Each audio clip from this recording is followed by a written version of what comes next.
सारी भीड़ भाड़ क्यों है? ये अभी शोर सा कैसा था?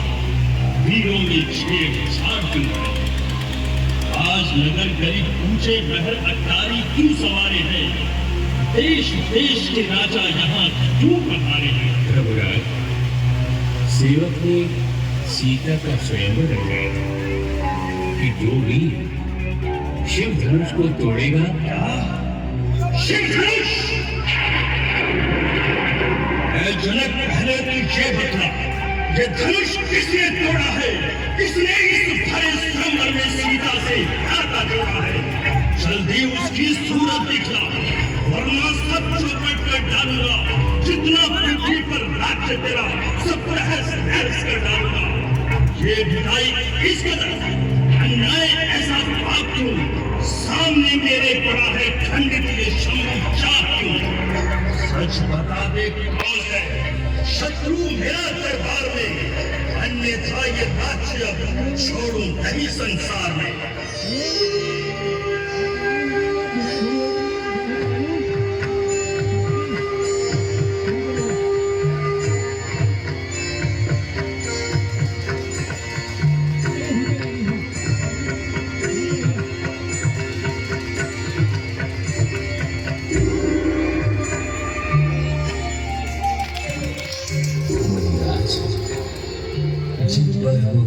ब्राह्मणों की वो कब किससे डर सकता है? जो कृपा पात्र है गुरुओं के, ये काम वही कर सकता है। शिव धनुष तोड़ने वाला भी कोई शिव का प्यारा ही होगा। जिसने ऐसा अपराध किया वो दास तुम्हारा ही होगा। महाराज, इतना क्रोध न कीजिए। शंभु चाप तोड़ने वाला आपका कोई सेवक ही होगा। सेवक? कौन सेवक? किसका सेवक? शंभु चाप तोड़ने वाला और मेरा सेवक? अरे सेवक वो है जिसका सेवा ही जीवन है। जो बैरी का सा काम करे वो इस भोग का भोजन है। ओहो मुनिराज, आप इतना क्यों दिखा रहे हैं? क्यों बात का बतंगड़ बना रहे हैं? आखिर ये लाल पीली आंखें किसे दिखा रहे हैं? हजारों तोड़ डाली कंपियां लड़कपन में कभी देखा नहीं था ऐसा क्रोध आपके मन में। ओ राजा के लड़के, तू नहीं संभाल रहा है तू? मुझ जैसे क्रोधी के आगे क्यों जुबान निकाल रहा है तू? श्री महादेव का महाधनुष अत्यंत विविध है, अनुपम है। ऐसे प्रचंड को दंड भरा कर छोटी छोटी ठंडी सम है। मुनिराज, सुख का संवाद कभी दुख का कारण बन जाता है। मीठी बोली के कारण ही तोता पिंजरे में आता है। जो ज्यादा मीठा होता है अपना नाश कराता है। मीठे गन्ने को देखो तो कोनों में पेला जाता है। बचपन में धनुही तोड़ी तो कभी ना रिसियाए थे। इस धनुआ में क्या लाल लगे तो मरवाए क्यों? अरे मूढ़ बालक, तुझे इतना अभिमान? शंकर की पवित्र कमान का इतना अपमान? क्या तू मेरे क्रोध को नहीं जानता है? मेरे प्रताप को नहीं पहचानता है? जो छोटे मुंह से बड़ी बातें बनाता है। मैं बाल ब्रह्मचारी हूँ, बड़ा तेजवान और बलशाली हूँ। मेरा परसा दुष्टों के दंड की वेदी है। मैंने कई बार पृथ्वी क्षत्रिय विहीन करके ब्राह्मणों को दान दे दी है। ओह मुनिराज, तब तो आप बड़े ही मेहमान हैं और अपने ही मुख से अपनी बड़ाई करने में भी परम सुजान हैं। परंतु हम भी मोम की डरी नहीं जो अग्नि देखते ही पिघल जाएंगे, उसकी बूंद भी नहीं जो धूप पड़ते ही डल जाएंगे। श्रीमान तपस्वी ब्राह्मण है, इसलिए मुझे ये कहना है, ब्राह्मण का भूषण क्रोध नहीं जो महाराज ने पहना है। ये कहना है राजपूतों का पहना जाता है रण में। अपराध क्षमा हो महामुने, चाहिए शांति ही ब्राह्मण में। हम उस माता के लाल नहीं जो भौवे से डर पा जाए, छुई हुई के पेड़ नहीं जो छूते ही मूर्छा जाए।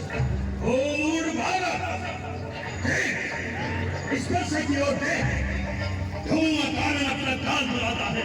अरे बालक, मुझको सीधा ब्राह्मण न समझ। मैं क्षत्रिय कुल का द्रोही हूँ, भृगवंशी बाल ब्रह्मचारी, अति क्रोधी हूँ, निर्भय हूँ। मेरे इस लोहे कुहाड़े में लहू की नदी बहा दी है। इस सारे भूमि में बहुत बार क्षत्राणी ध्यान बना दी है। विख्यात सहस्त्र बाहु तक के भुजदंड काटने वाला है। इस हादसे को तुम भी गिराओ जो खून चाटने वाला है। महाराज, बस इसी एक वर्षे से शूरों का स्वर्ग द्वार खुला। हल्दी की एक गांठ पर ही सट्टे का बाजार खुला। अब बीत चुकी है इसकी बहार। ये शस्त्रास्त्र का कुट्टल है। वर्षे में नहीं प्रबलता वो, बूढ़ी वाणी में पलते। जो बूढ़ा पर सा दिखलाकर क्षत्रिय कुमार को डरा रहे, बलिहार आपको फूकों से उद्याचल पर्वत उड़ा रहे। मुनिराज, तुम्हारे ऐसे ऐसे तो हजारों काल देखे हैं।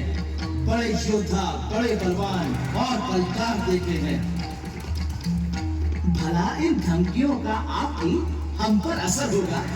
डरेगा वो ही परसे से जिसे मरने का डर होगा। अरे मूर्ख, घराना और विवाद सूर्य वंश में नहीं तो होगा अभी विवाद।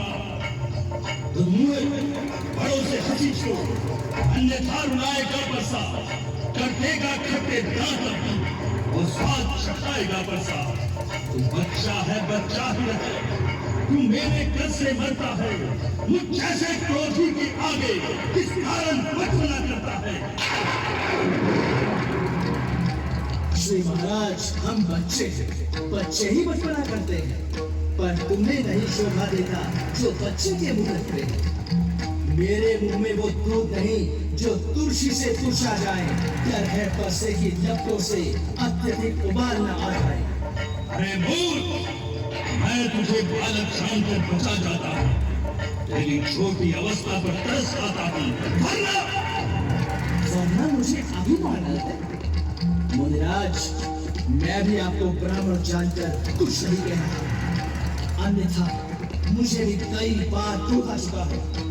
मैं तो सिर्फ इसलिए सहन कर रहा हूँ क्योंकि हमारे शास्त्रों में गौ और ब्राह्मणों को मारना महापाप कहा गया है।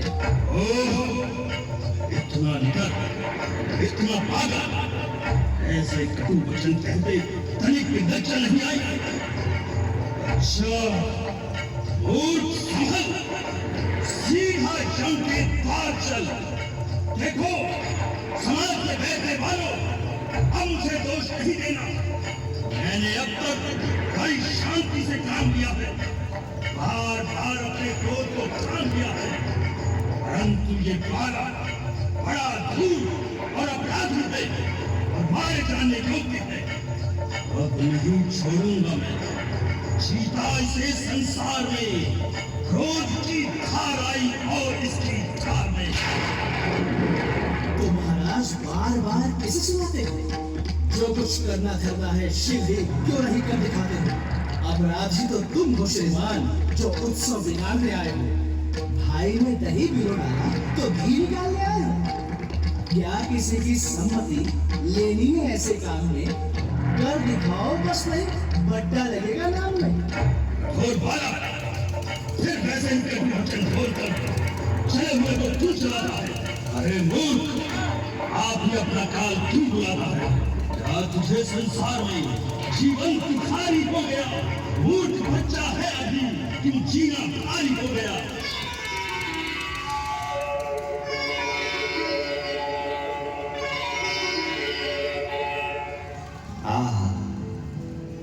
अभी तक है अंधेरे में मुनि के ज्ञान का पर्दा, पड़ा है इनकी बुद्धि पर निकट अज्ञान का पर्दा।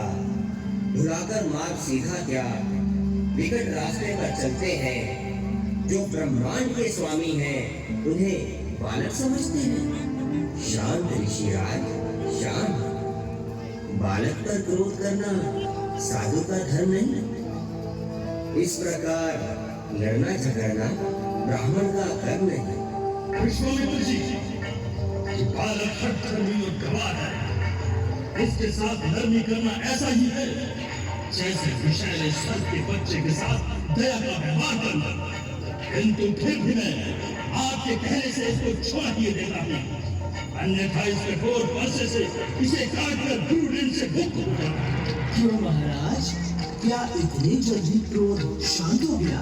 माता पिता से आप पहले ही उड़े हो चुके हैं, गुरु से भी लगे हाथ उड़े हो जाइए। ओहो, कैसे बोले हुए हैं? नहीं रखेगा, नहीं रखेगा, नहीं रखेगा। कैंची की तरह चलने वाली जुबान को बंद नहीं रखेगा। अगर मूर्ख दांत दिखाकर मेरे हाथ से मृत्यु का बना जाएगा। छोटा है पर बड़ा ठीक है, खोटा है। सोने के लोटे में विष है जो दूध पिलाकर खोटा है। शंकर का कर को दंड खंड करता है घमंड अपने बल का। रणवासों में घेरा है वो देखा नहीं रणस्थल का। महाराज, क्या बरसने वाले बादल भी गरजते हैं? बादल जो ओछे होते हैं वही चलते हैं। हाथी के निकले हुए दांत देखे तो कितने मोटे हैं, पर जिनसे ईख चबाता है वो तो छोटे ही छोटे हैं। रणवासों के पाले वाले जब रण के पाले पड़ते हैं, उस समय काल भी सम्मुख हो तो उससे कुश्ती लड़ते हैं। बस महाराज, आपकी देखी सब करतूत करना धरना कुछ नहीं, बस लड़ने को मजबूत। फिर अमृत में विष भरा। अरे मूर्ख, तू मेरे क्रोध की अग्नि को और अधिक न भड़का। अग्नि से चलने वाली जुबान को काबू में रख, नहीं तो मेरे हाथ से मृत्यु का भला जटेगा। धिक्कार बुझाओ पर मेरी, जो इस पर नहीं प्रहार किया है। व्यक्ति तुम्हारा जी मेरा, जो इसका नहीं संहार किया।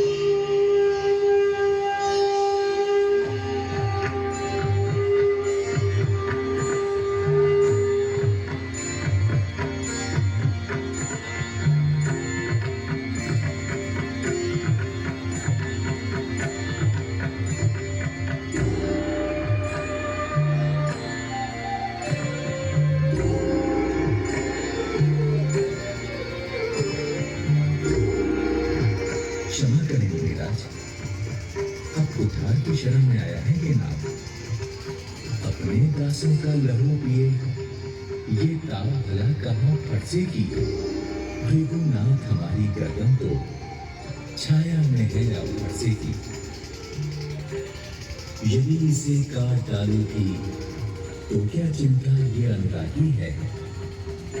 न्योछावर विप्र चरणों में हो तो ये शरीर बड़भागी है। हम करें ब्राह्मणों की सेवा, स्वामी ये धर्म हमारा है। हम झुके ब्राह्मणों के आगे, ये पहला कर्म हमारा है।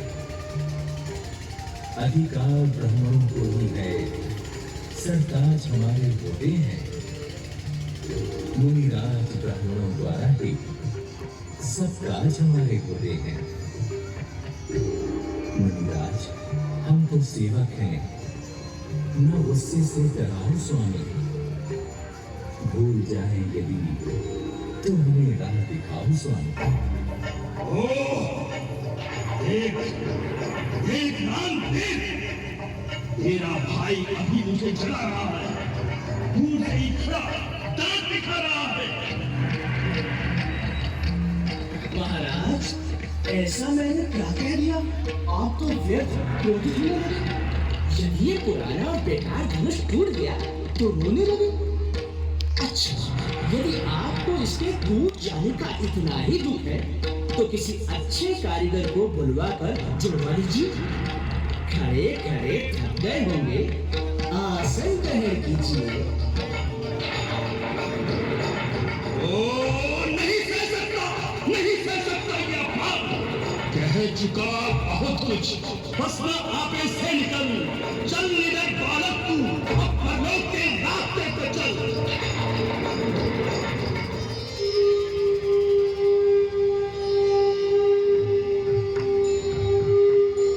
महाराज, विप्रवर बालक पर कृपा कीजिए।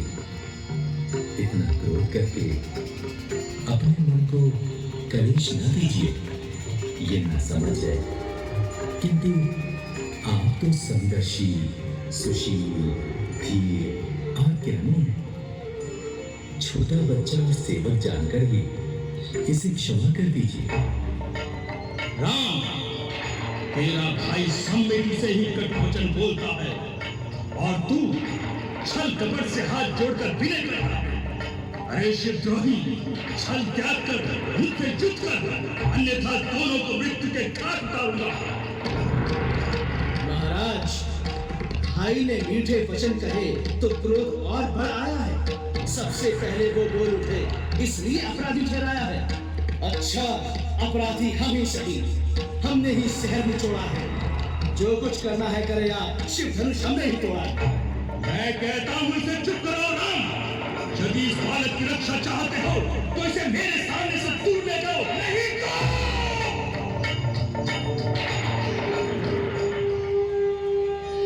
लक्ष्मण, हे महेश्वर, क्रोध को छोड़िए। आपके हाथ में कुठार है और मेरा सिर आपके आगे है। जिस प्रकार शांत हो जाएगा वैसा ही कीजिए। मैं तो आपका दास हूं महाराज। परंतु तेरे भाई ने ये धृष्टता कैसे की? इसने मेरे पौरुष को क्यों ललकारा है? ये आपसे अपरिचित था मुनीश्वर। ये केवल आपका नाम ही जानता था। आपको कुठार, बाण और धनुष से सुसज्जित देखकर वीर समझकर वंश के स्वभाव अनुसार ये क्रोधित हो बैठा। यदि आप मुनि रूप में आते तो ये आपके चरणों की धूल अपने मस्तक पर चढ़ाता। हे राम, तुम्हारी बातें सुन नरमाई मुझ में आती है और देख तुम्हारे भाई को गरमाई फिर आ जाती है। देखो देखो, उस और तनिक देखो, उस और देखो, वो अब भी तो मुस्कुराता है। उसका रह रहकर मुस्कुराना मुझ पर बिजलियां गिरा रहा है। पत्थर साहू खड़ा हुआ, दुविधा में चित्त पड़ा है। अब बस उसे मार ही डालूंगा। हे राम, सही सोचा है। अब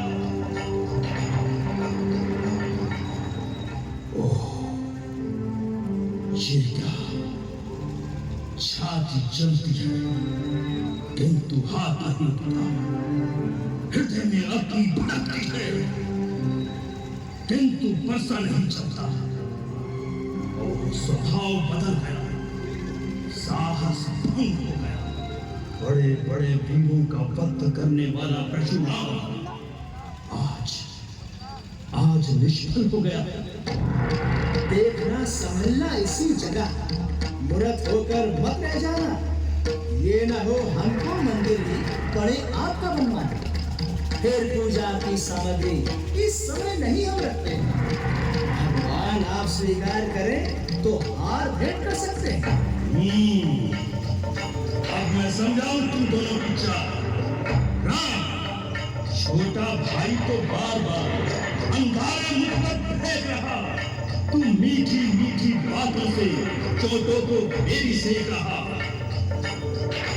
वो गर्म है, नर्म है, ये क्या कुटिल नीति है दोनों की। तुम विश्वामित्र देखते हो चालाकी अपने चेलों की। वाक युद्ध अब हो चुका, वाणी युद्ध हो रहा। रण ही निर्णय करेगा कौन बड़ा होगा। मैं परशुराम कहलाता हूँ तो तू भी राम कहलाता है। मेरा ही नाम छीन कर तू मुझ पर ही हाथ जमाता है।